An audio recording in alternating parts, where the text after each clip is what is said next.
오늘은요, 우리가 이제 배우자를 만나는 과정 가운데 하나님이 왜 여러 만남을 굳이 허락을 해 주시나, 한 번에 그냥 배우자를 만나서 결혼하면 안 되나?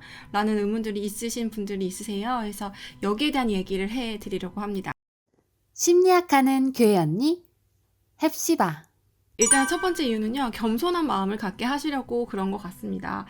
이제 저도 이제 20대 초반 이럴 때는요, 그냥 뭐 가만히 있어도 이제 남자분들이 막 고백을 하시고, 이렇게만 뭐 되는 게 굉장히 쉬운 거구나라는 생각을 했던 것 같아요. 그런데 이제 시간이 지나면서 그렇지 않다는 것을 이제 발견하게 되는 거죠.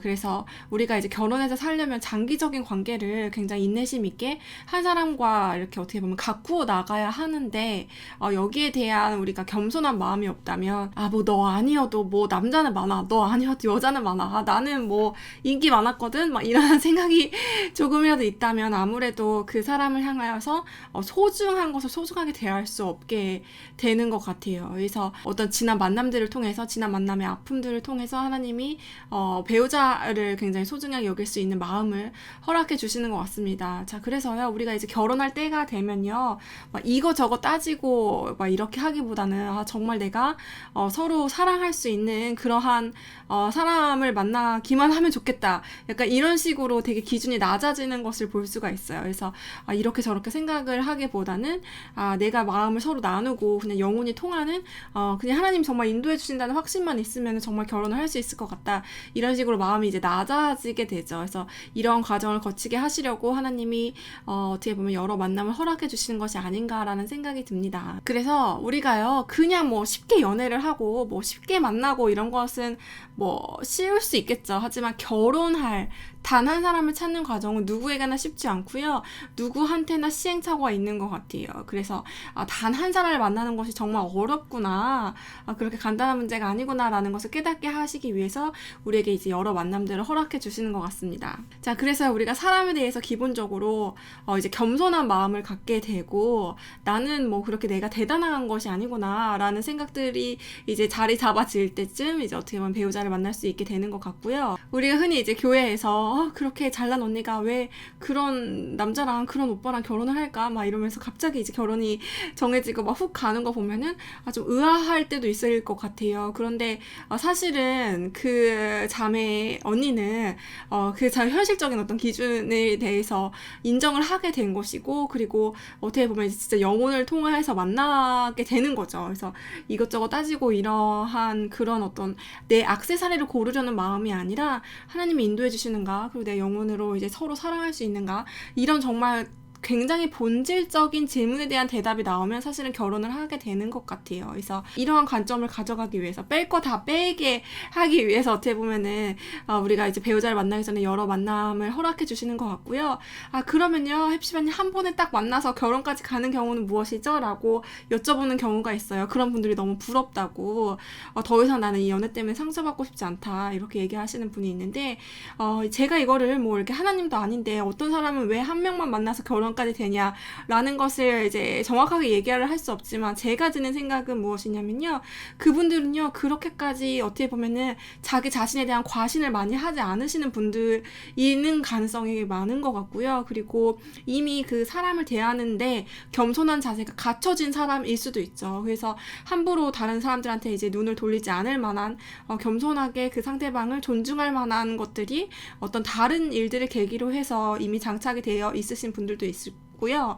그리고 이미 이제 관찰력이 뛰어나서 사람 보는 눈이 정확하게 있고, 내 자신과 다른 사람들에 대해서 파악을 좀 잘한다 라고 하시는 부분도 있을 수 있고요. 꼭 한 사람을 만나서 끝까지 결혼하는 게 좋은 것도 아니고, 그리고 여러 사람을 만나서 꼭 그렇게 시행착오를 겪어야 하는 것은 아니지만, 만약에 여러분들이 배우자를 왜 딱 한 사람만 하나님이 허락해 주시지 않고 연애의 과정을 겪어야 하나라는 의문이 드셨을 때 오늘의 이야기가 도움이 될 것 같아요. 자, 그리고 두 번째는요, 나와 어울리는 사람을 파악하기 위한 시간인 거죠. 자, 이게 뭐 본능적으로 원래 이제 태생적으로 되면은 너무 좋겠지만, 우리가 이제 시행착오를 통해서 이것들을 이제 배워갈 수도 있는 것인데요. 사람의 특성이라는 것이요, 반드시 어떤 특성이 있었을 때 장점과 단점이 공존하게 되어 있어요. 그래서 어떤 형제를 만났는데 성품이 너무 좋다고 하는 거예요. 너무 여유롭고 항상 나를 기다려주고 재촉하지 않고, 그리고 너무 이렇게 평온한 그런 성격이에요. 자, 이 성격을 뒤집어 보면요. 결혼해서 내가 애기 뭐 이렇게 기저귀도 갈아야 되고 당장 애기가 울어서 애기를 이제 파악을 또 해줘야 되고 애기 양말도 시켜야 되고 너무 바쁜데 우리 신랑은 뭐 이렇게 소파에 누워서 편하게 있을 수도 있는 거죠. 자, 그래서 이런 것들이 단점이 될 수도 있는 거죠. 그래서 달리 보면 그 여유로운 게 게으름이 될 수도 있는 거예요. 자, 그리고 어떤 자매를 만났는데 너무 예쁘게 꾸미는 거예요. 항상 단정한 그런 차림이에요. 그래서 화장도 완벽하고 머리 스타일도 완벽하고 항상 이제 깔끔한 장착을 유지하고 있어요. 자, 결혼하면은 이 자매에게 어떤 단점이 있을까요? 그 꾸미는 그 시간과 어떤 비용, 에너지에 대한 투자를 지속적으로 해줘야 하는 부분들이 있겠죠. 자, 그래서 그렇게 많이 꾸미는 건 결국 돈이 들어가는 거구나 하는 것을 이제 남자분들도 깨닫게 되는 거예요. 자, 그리고 어떤 형제분을 만났어요. 자기 일은 별로 이렇게 뭐 등한시하는 것 같고 나만 쫓아다니는 것 같아요. 그래서 너무 이 남자 비전이 없는 것 같아 막 이렇게 느껴질 수가 있죠. 그런데 그 남자가 결혼하고 나면은 자기 가정의 그 관계와 아내를 서포트하는 것에 굉장히 열정적으로 할 수가 있는 거죠. 자, 그래서 그것이 오히려 장점이 될 수도 있는 것입니다. 자기 일만 열심히 하는 남자가 결혼하고 나서 내 자기 개발하느라고 어떻게 보면 육아도 등한시하고 가정도 등한시하고 근데 끊임없이 자기 성취를 위해서만 달려갈 때 그것을 결국에는 이제 자매는 서포트해야 되는 입장이 될 수도 있는 것이죠. 자, 그래서 사람의 어떤 특성이라는 것이요. 뒤집으면 다 단점이 되고 뒤집으면 장점이 되는 것이에요. 그래서 내가 정말 나한테 어울리는 사람이 누군가를 발견하기 위해서 여러 사람을 만나보면은 이러한 눈들이 생기는 거죠. 아, 이 사람은 사실은 이러한 성격을 가져서 이것만 보면 되게 좋아 보일 것 같지만 빛과 그림자가 같이 있겠구나 이런 것들을 우리가 이제 성찰할 수 있는 기회들을 많이 얻게 되는 것이죠. 네, 그래서 여러 사람을 만날수록 사람에 대한 이해도가 확실히 높아지는 것 같고요. 특히 이제 연인 관계에서는 더 밀접하게 만나기 때문에 이 사람의 특성에 대해서 배워가고 사람에 대한 이해도를 높이는 데 굉장히 도움이 되는 시간이 될 수 있겠죠. 자, 그리고 제가 또 다른 예를 드리면요.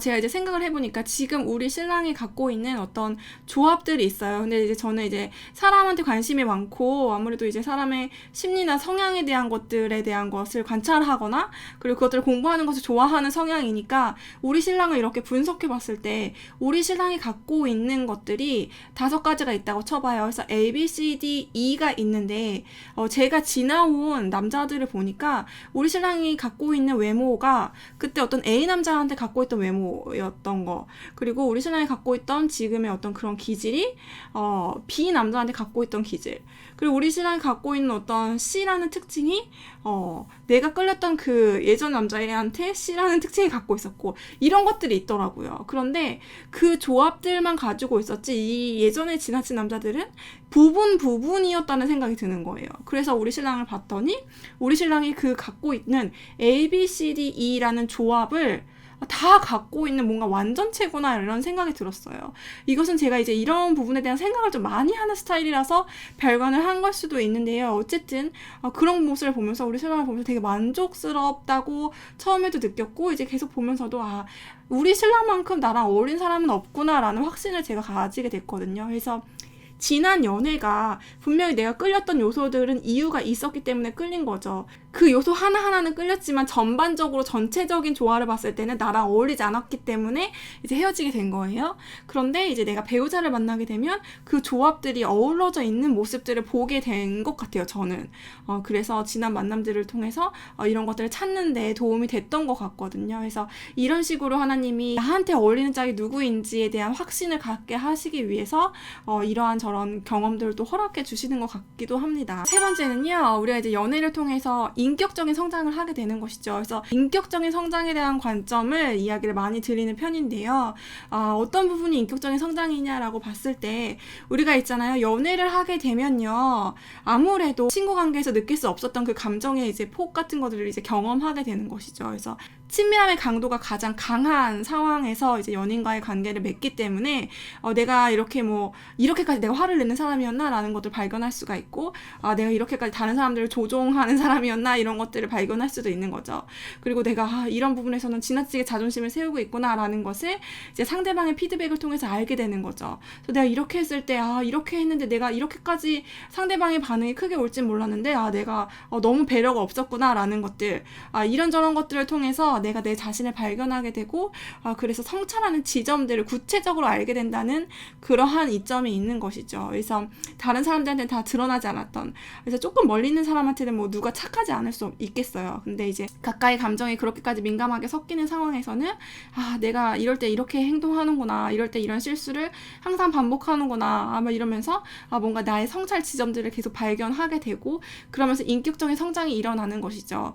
그래서 이런 똑같은 실수를 다음 사람한테는 반복하지 말아야겠다라는 것들을 생각하는 것 자체만으로도 굉장히 큰 인격적인 성장인 것 같아요. 그래서 내가 원하지 않았는데 뭐 이렇게 이별을 당하게 되거나 할 때도 굉장히 많은 생각을 하게 되고 깨달음을 얻게 되는 것이죠. 그리고 나는 이만큼 사랑을 표현할 줄 아는 사람인 줄 알았는데 결국 내가 할 수 있는 사랑이라는 것은 별거 아니구나 라는 그런 지점도 발견할 수 있게 되는 것이죠. 그래서요, 저는요 개인적으로는요 감수성이 그렇게 예민한 사람이 천성적으로 아니에요.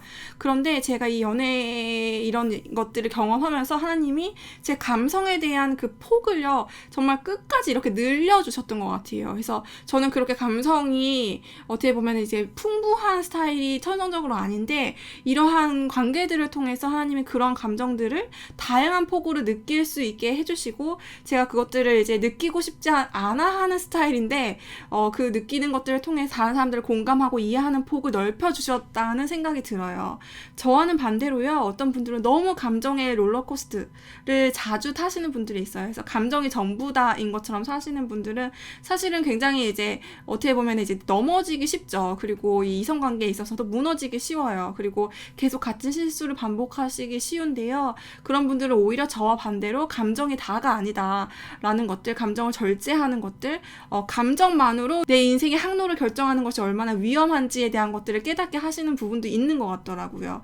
그런 식으로 나의 어떤 타고난 성향에 있어서 조금은 보완되는 사람이 될 수 있도록 이 연애 관계를 통해서 어떻게 일하시는 부분들이 분명히 있는 것 같습니다. 네, 그래서 우리가 이러한 과정들을 통해서 균형 잡힌 인격으로 성장해 나가는 것이 아닌가라는 생각이 듭니다. 오늘 콘텐츠도 들어주셔서 너무 감사드리고요. 우리가요 이제 수학을 공부하기 위해서 처음에는 이제 숫자를 배우고 덧셈 뺄셈을 배우고, 그 다음에 이제 곱셈을 배우고, 그 다음에 어려운 이제 함수들을 배우고, 그 다음에 더 어려운 막 이렇게 뭐 수학의 정석, 고등학교 수학을 배우는 것처럼 이 단계가 저는 있다고 생각이 들어요. 그래서 연애 자체를 무분별하게 하는 것들, 너무 그 감정에 취해서 그 감정만으로 연애를 무분별하게 지나치게 많이 하는 것도 반대지만, 이 연애라는 과정들을 통해서 분명히 하나님이 허락해 주신 인격적인 성장의 부분들을 깨닫고 더 나은 사람이 되기 위한 성장의 재료로 활용을 했으면 좋겠다라는 생각이 듭니다. 네, 오늘 내용도 도움이 되셨으면 구독과 좋아요 눌러주시고 다음 시간에 또 찾아뵙도록 할게요.